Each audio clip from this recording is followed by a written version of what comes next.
Welcome, deep divers. Today we're really embarking on something significant, I think. It's about finding genuine connection, maybe rediscovering some joy later in life. We're diving deep into love after 50, healing first, dating smart. And, this isn't just about finding a person. It's really a profound chance to maybe rediscover yourself, figure out what really makes you happy now. That's exactly right. And, well, dating later in life, it brings this unique mix, doesn't it? Challenges, sure, but also really incredible rewards. So this deep dive, it's designed to give you, our listener, some solid insights for navigating this. We're hitting 3 main areas.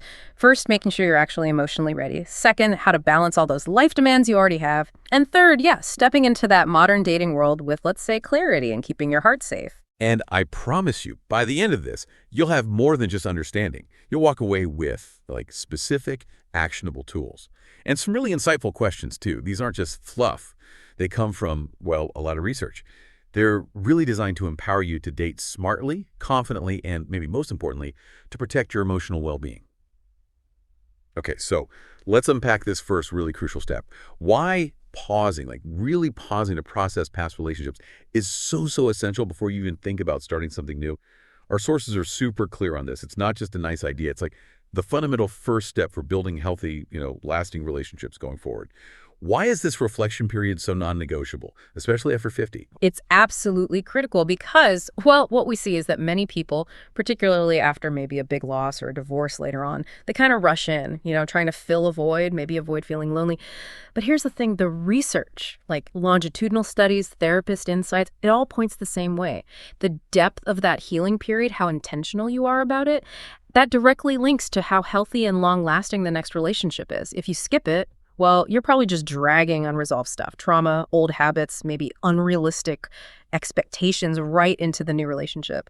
It's like building on shaky ground instead of a solid fresh start. Right. So it's not just that you heal, but how. So what are some effective, practical ways people can do this, especially at this stage of life? What do the sources suggest? Exactly. The goal isn't just moving on, it's genuine processing. So therapy is a big one. It gives you that structured space to unpack things. Journaling, too. Lots of people find that really helpful. A private way to get thoughts out, turn anxieties into actual insights, and rediscovering things you love doing. Solo hobbies, passions that rebuild your sense of self, separate from a partner. That's vital. Oh, and for many, spiritual practices, mindfulness, meditation, that can really provide grounding. The key thing, like you said, is finding what actually clicks for you, your own path. And as you're on that path, there are 3 really essential questions the research highlights. These aren't just navel-gazing. They're like emotional readiness checks, designed to protect your heart before you even put yourself out there again. The first one, and this can be really revealing, is what lessons did you truly learn from your last significant relationship? And this isn't about blame, right? It's honest self-look. What did you learn about your communication, your absolute needs, or maybe how you played a part in how things went? The aim is wisdom, not just, dwelling on the hurt. Okay, and the second question builds on that. What does your ideal, healthy relationship look like now? Based on all that experience and wisdom you've gained. This isn't some teenage fantasy. It's got to be a realistic, mature picture, right? Yeah. Informed by everything you've been through. Really clarifying what you need in a partner who fits the person you are today. And the third one, this is critical. Are you genuinely happy and fulfilled on your own? Without a partner, this might be the biggest tell. The sources really stress this. True partnership, especially later in life, works best when it's 2 whole people choosing to share their already full lives, not, 2 halves looking for someone else to complete them. If you're searching for someone else to make you happy, that's often a setup for disappointment for both of you.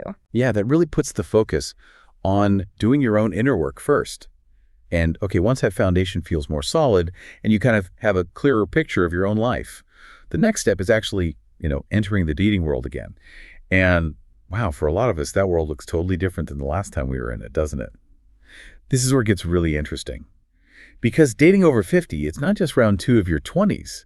Life now comes with, a whole different set of responsibilities, established routines, things that just weren't there before. That's such a crucial point. The sources really emphasize that at this stage, you're not just bringing you're bringing an entire established life. For a lot of people, that means navigating complex blended family stuff. It's not just, do the adult kids like my new partner? It's about respecting routines, maybe inheritance worries, the loyalty kids feel.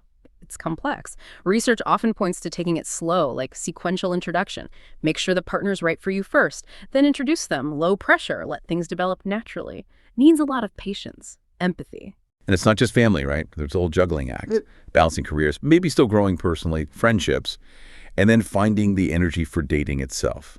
Your life is already full. So how do you fit dating in without it just becoming another stressor? What do the sources say about managing that?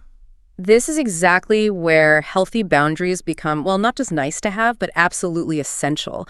We're talking clear boundaries around your time and your energy, protecting your existing commitments, your need for downtime, your mental space, like being upfront about when you're actually free, not overbooking yourself with dates, learning to say no sometimes. It's not selfish, it's self-care.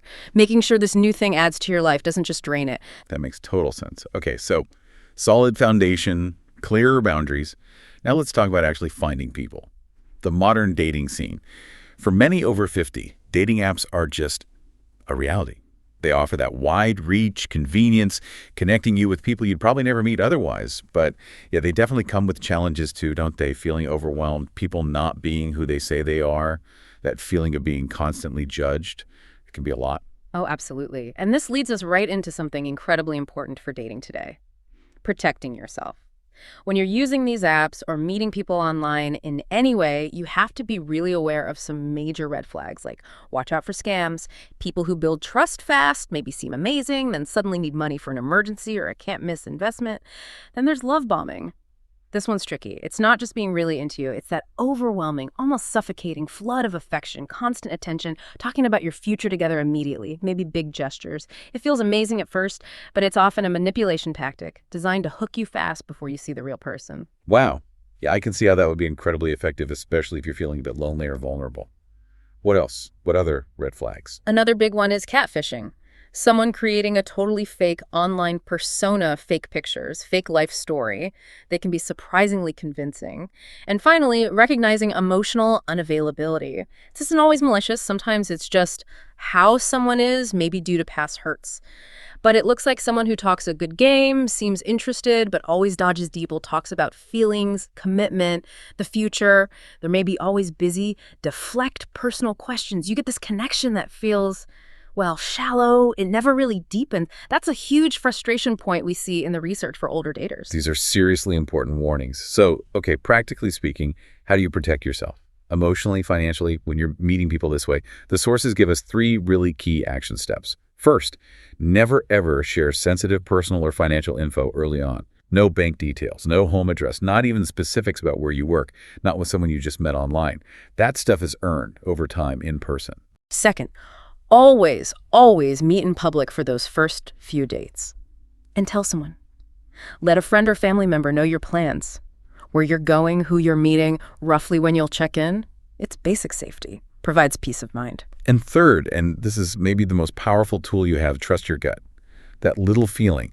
If something feels off, if a story seems inconsistent, if you feel pressured or just weirdly uncomfortable, listen to that instinct. The research shows again and again, our intuition is there for a reason. Don't just brush it off. Right. And moving beyond just safety, it's also about figuring out who is actually worth your valuable time and, emotional energy. This is where we need to talk about the difference between that initial spark, that chemistry, and real long-term compatibility. Chemistry, yeah, it's exciting, that magnetic pull, but it can be superficial. It can even be part of that love bombing we talked about. Compatibility, though, that's deeper. It's about how well your lives, your core values, your personalities actually mesh for the long haul. It's seeing the substance, not just the sparkle. Understanding that lasting connections are built on shared fundamentals, not just that initial buzz that might fade. That chemistry versus compatibility distinction is so key, but figuring it out in the moment can be tough. How do we actually assess that deeper compatibility? What insights help there? Okay, so the sources give us a pretty clear framework. As you're getting to know someone, ask yourself these 5 questions. They help you look beyond the surface. First, do their actions consistently match their words? Simple, but huge. It's about integrity, reliability. Do they follow through? Inconsistency here. Major red flag, no matter how charming they seem. Okay, number 2. Second, do they genuinely respect your boundaries? Do they listen when you state them? This shows basic respect for you and the life you already have. If they push against your limits constantly, that's a big indicator of lack of consideration. Makes sense. Third, do you feel emotionally safe and supported with them? Not just physically safe, but like, can you be yourself? Can you be vulnerable without being judged? Do you feel heard? A good partner creates that safe space. Right. And fourth, do your core values align in meaningful ways? Think big picture. Family views, money, lifestyle choices, maybe politics or spirituality. The research is clear. While differences are okay, major clashes in core values often cause serious problems down the road, especially when those values are deeply set later in life. Okay, crucial. And the fifth question. And finally, fifth, do they actually enrich your life? Do they bring positive energy?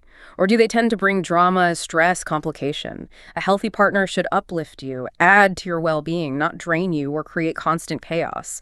Life's too short for unnecessary drama at this point, right? Absolutely. So wrapping this all up, what's the big takeaway for you, our listener, navigating love after 50? It really circles back to that core message, doesn't it? Self-love, that commitment to your own healing, your own self-discovery.